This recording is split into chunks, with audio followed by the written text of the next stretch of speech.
Hi, I'm Moonwater Silverclaw, and I'm the founder of GoddessHasYourBack.com and the author of 9 books.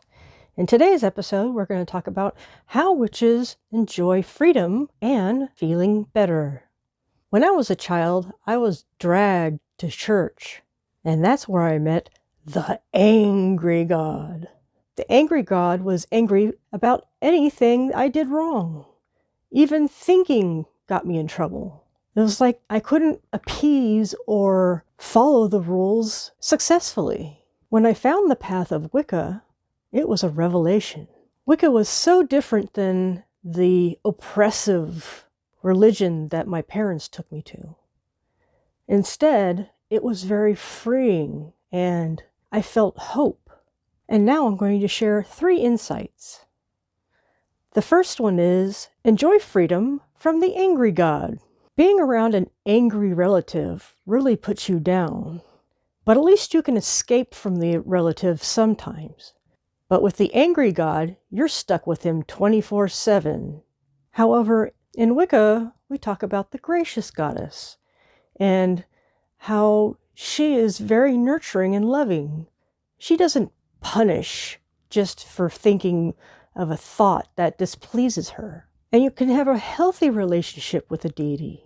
The God that I relate to is very protective and strong. He's a very kind and supportive deity. He's not someone who wants to go out and punish you for anything that you did that might displease him. Both the goddess and God are there to support you and protect you, nurture and teach you.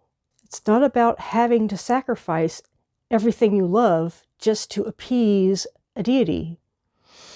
We don't bow down to our deities. We look straight in the eyes and we walk side by side with them. And now our second insight. Look for how to respond. This came up with a friend of mine when we were talking about the terms responsibility versus blame. A number of spiritual people talk about how responsibility is having the ability to respond. Unfortunately, many authority figures, like parents and teachers, talk about being responsible. And what they're really pointing out to you is that they're blaming you, that you're supposed to accept blame.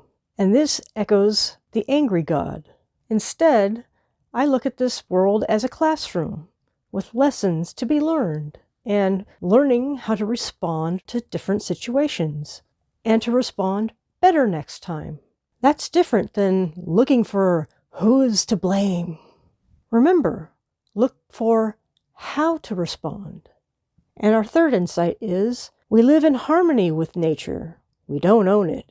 The idea of owning goes back to the Angry God, where people were given dominion over the earth, like the earth was something to be claimed or owned. Instead, in Wicca, we know that we are part of nature. We are a part of the earth. With my view of Wicca, I'm thinking about cooperation. We're talking about operating next to each other. We cooperate and we share and we uplift each other. This is different than someone having dominion over someone else or even over nature. The Wicca path is not one of ego, so you don't need to have dominion. Once again, we Wiccans live in harmony with nature. We don't own it. And now I will summarize. The 3 insights are all about how witches enjoy freedom and feeling better. The first insight was, enjoy freedom from the Angry God. The second insight was, look for how to respond. And the third insight was, we live in harmony with nature. We don't own it. I'm Moonwater Silverclaw. To go further and deeper, you can join me at GoddessHasYourBack.com. You can also read one of my 9 books. And I have 2 courses at Udemy.com. The first one is Goddess Style Weight Loss. And the second one is Spiritual Solution for Depression Relief. I invite you to check them out today. Blessed be.